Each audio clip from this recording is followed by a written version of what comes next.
नमस्कार मित्रों, आपका स्वागत है साहित्य नगरी में। आज हम लेकर आए हैं एक ऐसी मार्मिक कहानी जो न केवल आपके मन को स्पर्श करेगी, बल्कि आपको गहरे विचारों में भी डुबो देगी। यदि कहानी आपको पसंद आए तो वीडियो को लाइक करें और साहित्य की ऐसी ही अनमोल रचनाओं के लिए हमारे चैनल को सब्सक्राइब करना न भूलें। बहुत दिनों की बात है, मैं एक बड़ी रियासत का एक विश्वस्त अधिकारी था। जैसी मेरी आदत है, मैं रियासत की घड़ेबंदियों से पृथक रहता, न इधर अपने काम से काम रखता। काजी की तरह शहर के अंदेशे से दुबला न होता था। महल में आए दिन नए नए शिगुफे खिलते रहते थे, नए नए तमाशे होते रहते थे, नए नए षड्यंत्रों की रचना होती रहती थी, पर मुझे किसी पक्ष से सरोकार न था। किसी की बात में दखल न देता था, न किसी की शिकायत करता, न किसी की तारीफ। शायद इसीलिए राजा साहब की मुझ पर कृपा दृष्टि रहती थी। राजा साहब शीलवान, दयालु, निर्भीक, उदार और कुछ स्वेच्छाचारी थे। रेजिडेंट की खुशामद करना उन्हें पसंद न था। जिन समाचार पत्रों से दूसरी रियासतें भयभीत रहती थीं और अपने इलाके में उन्हें आने न देती थीं, वे सब हमारी रियासत में बेरोक-टोक आते थे। एक दो बार रेजिडेंट ने इस बारे में कुछ इशारा भी किया था, लेकिन राजा साहब ने इसकी बिल्कुल परवाह न की। अपने आंतरिक शासन में वह किसी प्रकार का हस्तक्षेप न चाहते थे, इसीलिए रेजिडेंट भी उनसे मन ही मन द्वेष करता था। लेकिन इसका यह आशय नहीं है कि राजा साहब प्रजावत्सल, दूरदर्शी, नीतिकुशल या मितव्ययी शासक थे। यह बात न थी। वे बड़े ही विलासप्रिय, रसिक और दुर्व्यसनी थे। उनका अधिकांश समय विश्ववासना की ही भेंट होता था। रनवास में दर्जनों रानियां थी, फिर भी आए दिन नई नई चिड़ियां आती रहती थी। इस मद में लेशमात्र भी किफायत या कंजूसी न की जाती थी। सौंदर्य की उपासना उनका गौण स्वभाव सा हो गया था। इसके लिए वह दीन और ईमान तक की हत्या करने को तैयार रहते थे। वे स्वच्छंद करना चाहते थे, और चूंकि सरकार उन्हें बंधनों में डालना चाहती थी, वे उन्हें चिढ़ाने के लिए ऐसे मामले में असाधारण अनुराग और उत्साह दिखाते थे, जिनमें उन्हें प्रजा की सहायता और सहानुभूति का पूरा विश्वास होता था। इसलिए प्रजा उनके दुर्गुणों को भी सद्गुण समझती थी, और अखबार वाले भी सदैव उनकी निर्भीकता और प्रजाप्रेम के राग अलापते रहते थे। इधर कुछ दिनों से एक पंजाबी औरत रनवास में दाखिल हुई थी। उसके विषय में तरह तरह की अफवाहें फैली हुई थीं। कोई कहता था मामूली बेश्या है, कोई एक्ट्रेस बतलाता था, कोई भले घर की लड़की। न वह बहुत रूपवती थी, न बहुत तरदार, फिर भी राजा साहब उस पर दिलोजान से फिदा थे।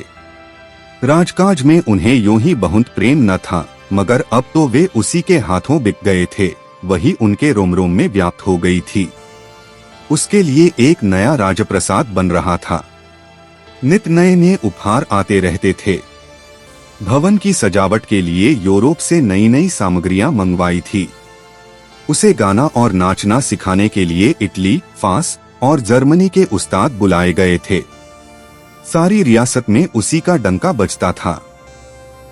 लोगों को आश्चर्य होता था कि इस रमणी में ऐसा कौन सा गुण है जिसने राजा साहब को इतना आसक्त और आकर्षित कर रखा है। एक दिन रात को मैं भोजन करके लेटा ही था कि राजा साहब हने याद फरमाया। मन में एक प्रकार का संशय हुआ कि इस समय खिलाफ मामूल क्यों मेरी तलबी हुई। मैं राजा साहब के अंतरंग मंत्रियों में से न था, इसलिए भय हुआ कि कहीं कोई विपत्ति तो नहीं आने वाली है। रियासतों में ऐसी दुर्घटनाएं अक्सर होती रहती है। जिसे प्रातः काल राजा साहब की बगल में बैठे हुए देखिए, उसे संध्या समय अपनी जान लेकर रियासत के 12 भागते हुए भी देखने में आया है। मुझे संदेह हुआ किसी ने मेरी शिकायत तो नहीं कर दी। रियासतों में निष्पक्ष रहना भी खतरनाक है। ऐसे आदमी का अगर कोई शत्रु नहीं होता तो कोई मित्र भी नहीं होता। मैंने तुरंत कपड़े पहने और मन में तरह तरह की दुष्कल्पनाएं करता हुआ राजा साहब की सेवा में उपस्थित हुआ। लेकिन पहली ही निगाह में मेरे सारे संशय मिट गए। राजा साहब के चेहरे पर क्रोध की जगह विषाद और नैराश्य का गहरा रंग झलक रहा था। आंखों में एक विचित्र याचना झलक रही थी। मुझे देखते ही उन्होंने कुर्सी पर बैठने का इशारा किया और बोले, क्यों जी सरदार साहब तुमने कभी प्रेम किया है? किसी से प्रेम में अपने आप को खो बैठे हो? मैं समझ गया कि इस वक्त अदब और लिहाज की जरूरत नहीं। राजा साहब किसी व्यक्तिगत विषय में मुझसे सलाह करना चाहते हैं। नीत संकोच होकर बोला, दीनबंधु, मैं तो कभी इस जाल में नहीं फंसा। राजा साहब ने मेरी तरफ खासदान बढ़ाकर कहा, तुम बड़े भाग्यवान हो, अच्छा हुआ कि तुम इस जाल में नहीं फंसे। यह आंखों को लुभाने वाला सुनहरा जाल है, यह मीठा किंतु घातक विष है, यह वह मधुर संगीत है जो कानों को तो भला मालूम होता है पर हृदय को चूर चूर कर देता है, यह वह मायामृग है जिसके पीछे आदमी अपने प्राण ही नहीं अपनी इल्लत तक खो बैठता है। उन्होंने गिलास में शराब उंडेली और एक चुस्की लेकर बोले, जानते हो मैंने इस सरफराज के लिए कैसी कैसी परेशानियां उठाई। मैं उसके भौहों के एक इशारे पर अपना यह सिर उसके पैरों पर रख सकता था, यह सारी रियासत उसके चरणों पर अर्पित कर सकता था। इन्हीं हाथों से मैंने उसका पलंग बिछाया है, उसे हुक्का भर भर कर पिलाया है, उसके कमरे में झाड़ू लगाई है। वह पलंग से उतरती थी तो मैं उसकी जूती सीधी करता था। इस खिदमत गुजारी में मुझे कितना आनंद प्राप्त होता था, तुमसे बयान नहीं कर सकता। मैं उसके सामने जाकर उसके इशारों का गुलाम हो जाता था। प्रभुता और रियासत का गरूर मेरे दिल से लुप्त हो जाता था।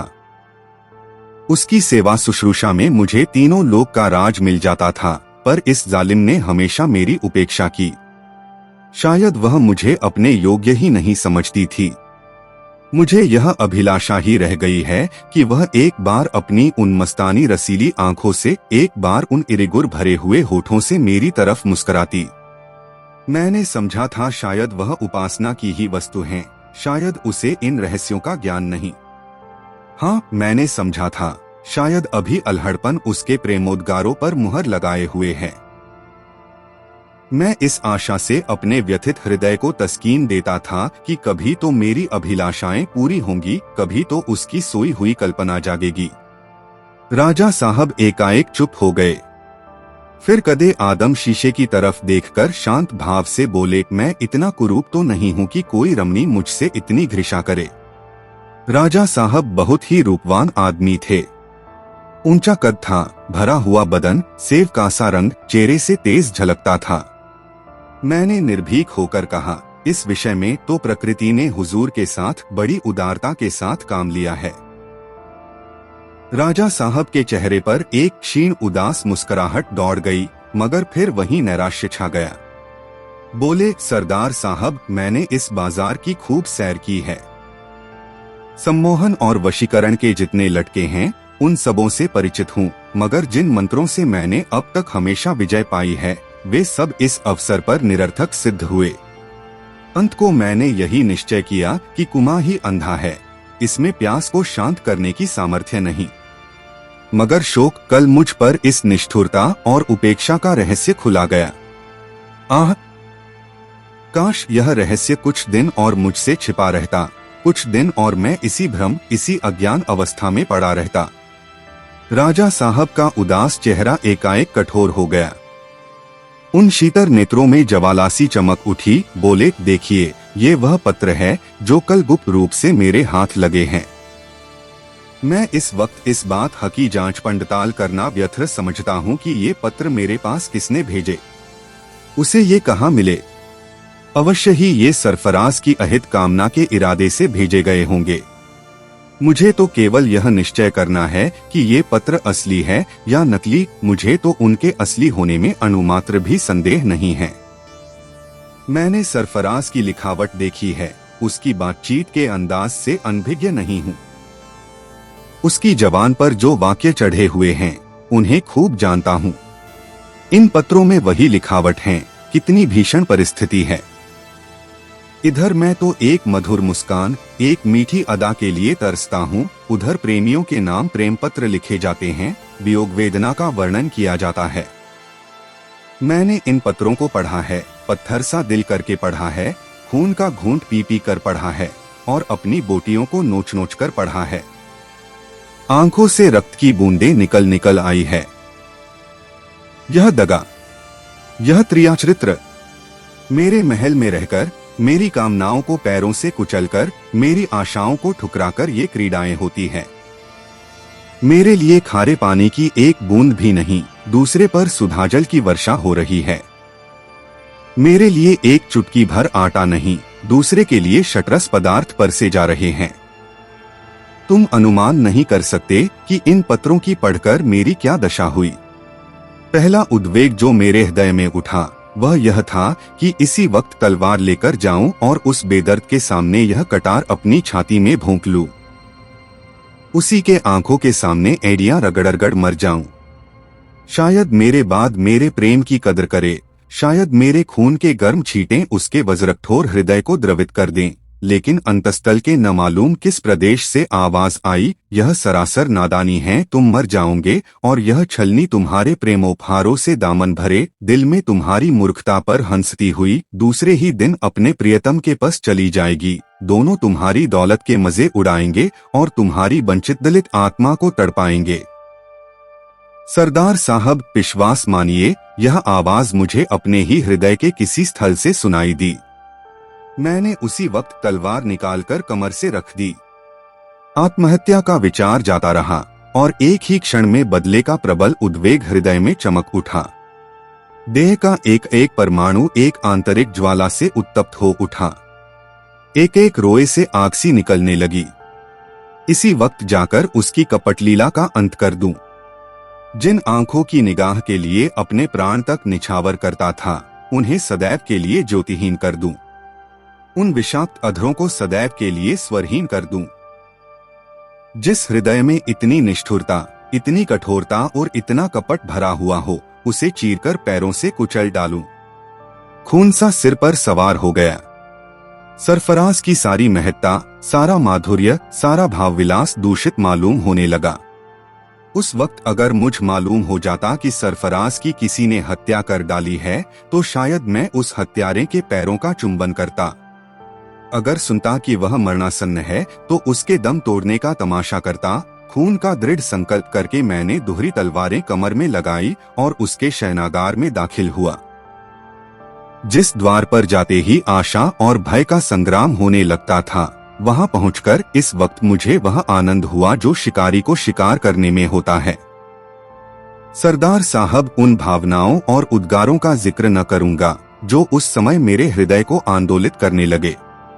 अगर वाणी में इतनी सामर्थ्य हो आई तो मन को इस चर्चा से उद्विग्न नहीं करना चाहता। मैंने दबे पावं कमरे में कदम रखा।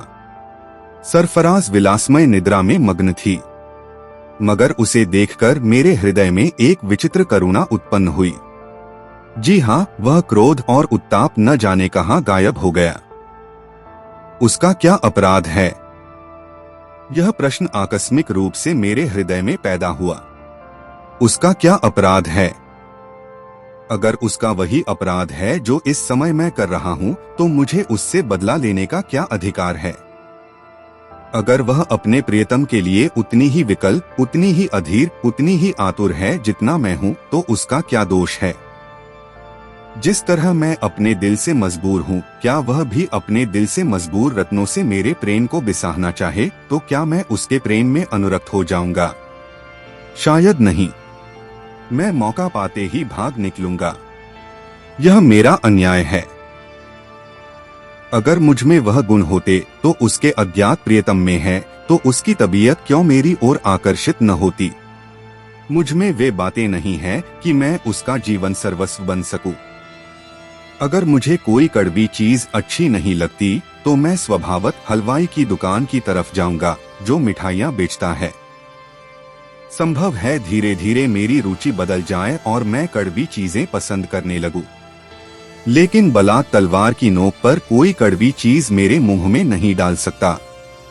इन विचारों ने मुझे पराजित कर दिया। वह सूरत जो एक क्षण पहले मुझे कांटे खाती थी, उसमें पहले से शतगुना आकर्षण था।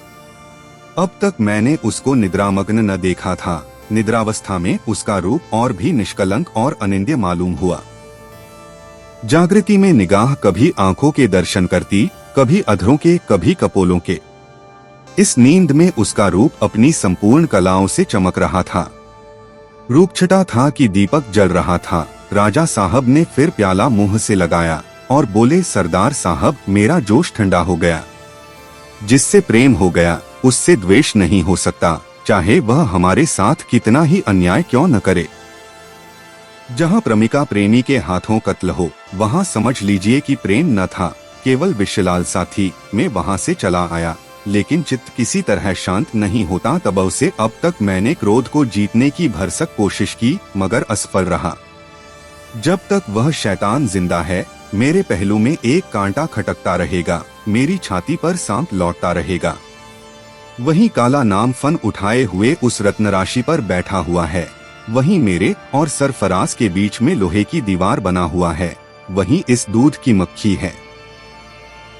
उस सांप का सिर कुचलना होगा जब तक मैं अपनी आंखों से उसकी धज्जियां बिखरते न देखूंगा। मेरी आत्मा को संतोष न होगा। परिणाम की कोई चिंता नहीं, कुछ भी हो, मगर उस नरपिशाच को जहन्नुम दाखिल करके दम लूंगी। यह कहकर राजा साहब ने मेरी ओर पूर्ण नेत्रों से देखकर कहा, बतलाइए आप मेरी क्या मदद कर सकते हैं। मैंने विस्मय से कहा, मैं।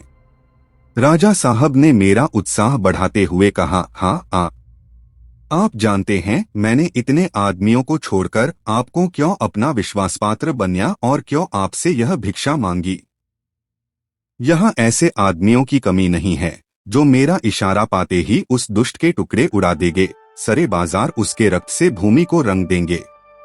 जी हाँ, एक इशारे से उसकी हड्डियों का बुरादा बना सकता हूँ, उसके नहों में कीले ठुकवा सकता हूँ। मगर मैंने सबको छोड़कर आपको छांटा, जानते हो क्यों?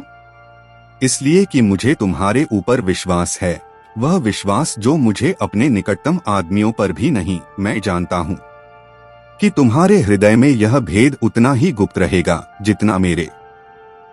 मुझे विश्वास है कि प्रलोभन अपनी चरम शक्ति का उपयोग करके भी तुम्हें नहीं डिगा सकता। पाशविक अत्याचार भी तुम्हारे अधरों को नहीं खोल सकते। तुम बेवफाई न करोगे, दगा न करोगे, इस अवसर से अनुचित लाभ न उठाओगे। जाते हो, इसका पुरस्कार क्या होगा, इसके विषय में तुम कुछ भी शंका न करो। मुझ में और चाहे कितने ही दुर्गुण हो, कृतघ्नता का दोष नहीं है। बड़े से बड़ा पुरस्कार जो मेरे अधिकार में है वह तुम्हें दिया जाएगा। मनसब, जागीर, धन, सम्मान सब तुम्हारी इच्छानुसार दिए जाएंगे। इसका संपूर्ण अधिकार तुमको दिया जाएगा, कोई दखल न देगा। तुम्हारी महत्वाकांक्षा को उच्चतम शिखर तक उड़ने की आजादी होगी। तुम खुद फरमान लिखोगे और मैं उस पर आंखें बंद करके दस्तखत करूंगा। बोलो कब जाना चाहते हो। उसका नाम और पता इस कागज पर लिखा हुआ है। इसे अपने हृदय पर अंकित कर लो और कागज फाड़ डालो। तुम खुद समझ सकते हो कि मैंने कितना बड़ा भार तुम्हारे ऊपर रखा है। मेरी आबरू, मेरी जान तुम्हारी मुट्ठी में है।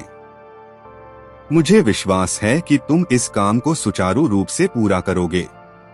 जिन्हें अपना सहयोगी बनाओगे वे भरोसे के आदमी होंगे। तुम्हें अधिकतम बुद्धिमत्ता, दूरदर्शिता और धैर्य से काम लेना पड़ेगा। एक असंयत शब्द, एक क्षण का विलंब, जरासी लापरवाही मेरे और तुम्हारे दोनों के लिए प्राणघातक होगी। दुश्मन घात में बैठा हुआ है, कर तो डर, न कर तो डर का मामला है। यूं ही गद्दी से उतारने के मंसूबे सोचे जा रहे हैं। इस रहस्य के खुल जाने पर क्या दुर्गति होगी, इसका अनुमान तुम आप कर सकते हो। मैं बर्मा में नजरबंद कर दिया जाऊंगा। रियासत गैरों के हाथ में चली जाएगी और मेरा जीवन नष्ट हो जाएगा। मैं चाहता हूं कि आज ही चले जाओ। यह इंपीरियल बैंक का चेक बुक है। मैंने चेकों पर दस्तखत कर दिए हैं। जब जितने रुपयों की जरूरत हो ले लेना। मेरा दिमाग 7वें आसमान पर जा पहुंचा। अब मुझे मालूम हुआ कि प्रलोभन में ईमान को बिगाड़ने की कितनी शक्ति होती है। मुझे जैसे कोई नशा हो गया। मैंने एक किताब में पढ़ा था कि अपने भाग्य निर्माण का अवसर हर एक आदमी को मिलता है और एक ही बार। जो इस अवसर को दोनों हाथों से पकड़ लेता है वह मर्द है। जो आगा पीछा में पड़कर उसे छोड़ देता है वह कायर होता है। एक को धन, यश, गौरव नसीब होता है और दूसरा खेद, लज्जा और दुर्दशा में रो रो कर जिंदगी के दिन काटता है। फैसला करने के लिए केवल एक क्षण का समय मिलता है। वह समय कितना बहुमूल्य होता है। मेरे जीवन में यह वही अवसर था। मैंने उसे दोनों हाथों से पकड़ने का निश्चय कर लिया। सौभाग्य अपनी सर्वोत्तम सिद्धियों का थाल लिए मेरे सामने हाजिर है। वह सारी विभूतियों जिनके लिए आदमी जीता मरता है, मेरा स्वागत करने के लिए खड़ी है। अगर इस समय मैं उनकी उपेक्षा करूं तो मुझ जैसा अभागा आदमी संसार में न होगा। माना कि बड़े जोखिम का काम है, लेकिन पुरस्कार तो देखो। दरिया में गोता लगाने ही से तो मोती मिलता है, तख्त पर बैठे हुए कायरों के लिए कोड़ियों और घोंघों के सिवा और क्या है। माना कि बेगुनाह के खून से हाथ रंगना पड़ेगा, क्या मुजायका। बलिदान से ही वरदान मिलता है। संसार समर भूमि है। यहाँ लाशों का जीना बनाकर उन्नति के शिखर पर चढ़ना पड़ता है। खून के नालों में तैरकर ही विजयतट मिलता है। संसार का इतिहास देखो। सफल पुरुषों का चरित्र रक्त के अक्षरों में लिखा हुआ है। वीरों ने सदैव खून के दरिया में गोते लगाए हैं, खून की होलियां खेली है। खून का डर दुर्बलता और कम हिम्मती का चिन्ह है। कर्मयोगी की दृष्टि लक्ष्य पर रहती है, मार्ग पर नहीं, शिखर पर रहती है, मध्यवर्ती चट्टानों पर नहीं। मैंने खड़े होकर अर्ज की, गुलाम इस खिदमत के लिए हाजिर है। राजा साहब ने सम्मान की दृष्टि से देखकर कहा, मुझे तुमसे यही आशा थी। तुम्हारा दिल कहता है कि यह काम पूरा कर आओगे। मुझे विश्वास है। मेरा भी यही विचार था। देखो, एक एक क्षण का समाचार भेजते रहना। ईश्वर ने चाहा तो हुजूर को शिकायत का कोई मौका न मिलेगा। ईश्वर का नाम न लो, ईश्वर ऐसे मौके के लिए नहीं है। ईश्वर की मदद उस वक्त मांगो जब अपना दिल कमजोर हो। जिसकी बाहों में शक्ति, मन में विकल्प, बुद्धि में बल और साहस है, वह ईश्वर का आश्रय क्यों ले। अच्छा, जाओ और जल्द सुरखरू होकर लौटो, आंखें तुम्हारी तरफ लगी रहेंगी। मैंने आत्मा की आलोचनाओं को सिर तक न उठाने दिया। उस दुष्ट को क्या अधिकार था कि वह सरफराज से ऐसा कुत्सित संबंध रखे, जब उसे मालूम था कि राजा साहब ने उसे अपने हरम में दाखिल कर लिया है। यह लगभग उतना ही गर्हित अपराध है जितना किसी विवाहित स्त्री को भगा ले जाना। सरफराज एक प्रकार से विवाहिता है। ऐसी स्त्री से पत्र व्यवहार करना और उस पर डोरे डालना किसी दशा में भी क्षम्य नहीं हो सकता। ऐसे संगीन अपराध की सजा भी उतनी ही संगीन होनी चाहिए। अगर मेरे हृदय में उस वक्त तक कुछ दुर्बलता, कुछ संशय, कुछ अविश्वास था, तो इस तर्क ने उसे दूर कर दिया। सत्य का विश्वास सत्साहस का मंत्र है। अब वह खून मेरी नजरों में पापमय हत्या नहीं, जायज खून था और उससे मुंह मोड़ना लज्जाजनक कायरता। गाड़ी के जाने में अभी 2 घंटे की देर थी। रात भर का सफर था, लेकिन भोजन की ओर बिल्कुल रुचि न थी। मैंने सफर की तैयारी शुरू की। बाजात से एक नकली दाढ़ी लाया, ट्रंक में 2 रिवाल्वर रख लिए, फिर सोचने लगा किसे अपने साथ ले चलूं। यहाँ से किसी को ले जाना तो नीति विरुद्ध है। फिर क्या अपने भाई साहब को तार दूं? हाँ, यही उचित है। उन्हें लिख दूं कि मुझसे बंबई में आकर मिलें, लेकिन नहीं, भाई साहब को क्यों फंसाऊं? कौन जाने क्या हो। बंबई में ऐसे आदमी की क्या कमी। 1 लाख रुपए का लालच दूंगा, चुटकियों में काम हो जाएगा। वहां एक से एक शातिर पड़े हैं, जो चाहे तो फरिश्तों का भी खून कर आए। बस इन महाशय को किसी हिकमत से किसी वेश्या के कमरे में लाया जाए और वहीं उनका काम तमाम कर दिया जाए। या समुद्र के किनारे जब वह हवा खाने निकलें, तो वहीं मारकर लाश समुद्र में डाल दी जाए। अभी चूंकि देर थी, मैंने सोचा लाओ संध्या कर लूं। जो ही संध्या के कमरे में कदम रखा, माता जी के तिरंगे चित्र पर नजर पड़ी। मैं मूर्ति पूजक नहीं हूँ, धर्म की ओर मेरी प्रवृत्ति नहीं है, न कभी कोई व्रत रखता हूँ, लेकिन न जाने क्यों उस चित्र को देखकर अपनी आत्मा में एक प्रकाश का अनुभव करता हूँ। उन आंखों में मुझे अब भी वही वात्सल्यमय ज्योति, वही दैवी आशीर्वाद मिलता है, जिसकी बालस्मृति अब भी मेरे हृदय को गदगद कर देती है। वह चित्र मेरे लिए चित्र नहीं, बल्कि सजीव प्रतिमा है, जिसने मेरी सृष्टि की है और अब भी मुझे जीवन प्रदान कर रही है। उस चित्र को देखकर मैं यकायक चौंक पड़ा, जैसे कोई आदमी उस वक्त चोर के कंधे पर हाथ रख उदे जब वह सेंध मार रहा हो। इस चित्र को रोज ही देखा करता था, दिन में कई बार उस पर निगाह पड़ती थी, पर आज मेरे मन की जो दशा हुई वह कभी न हुई थी। कितनी लज्जा और कितना क्रोध! मानो वह कह रही थी, मुझे तुझसे ऐसी आशा न थी। मैं उस तरफ ताक न सका, फौरन आंखें झुका ली। उन आंखों के सामने खड़े होने की हिम्मत मुझे न हुई। वह तस्वीर की आंखें न थी, सजीव, तीव्र और ज्वालामय, हृदय में बैठने वाली, नोकदार भाले की तरह हृदय में चुभने वाली आंखें थी। मुझे ऐसा मालूम हुआ गिर पड़ूंगा।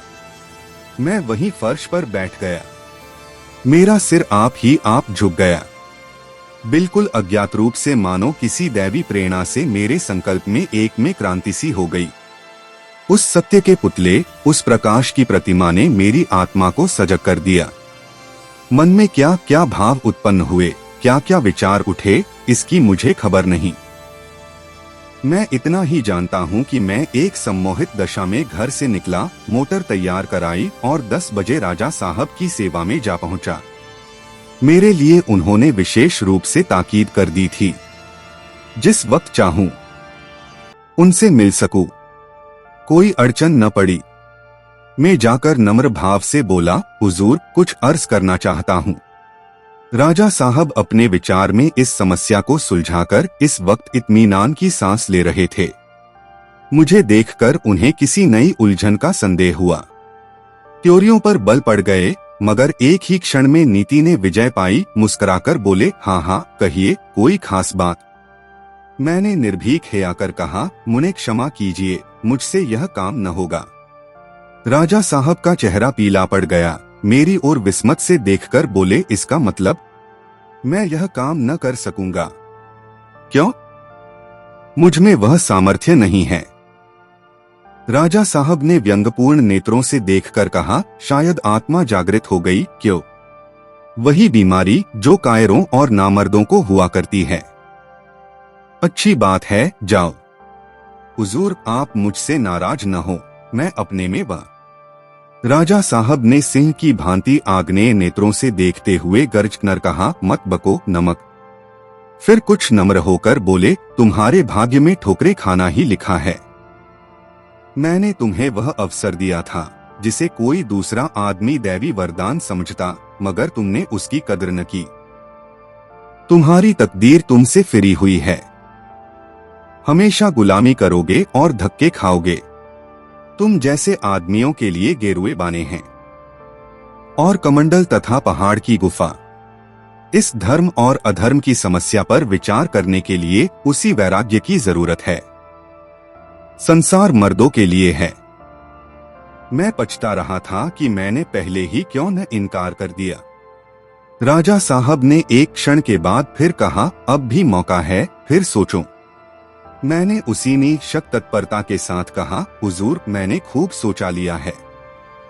राजा साहब हाथ दांतों से काटकर बोले, बेहतर है, जाओ और आज ही रात को मेरे राज्य की सीमा के बाहर निकल जाओ।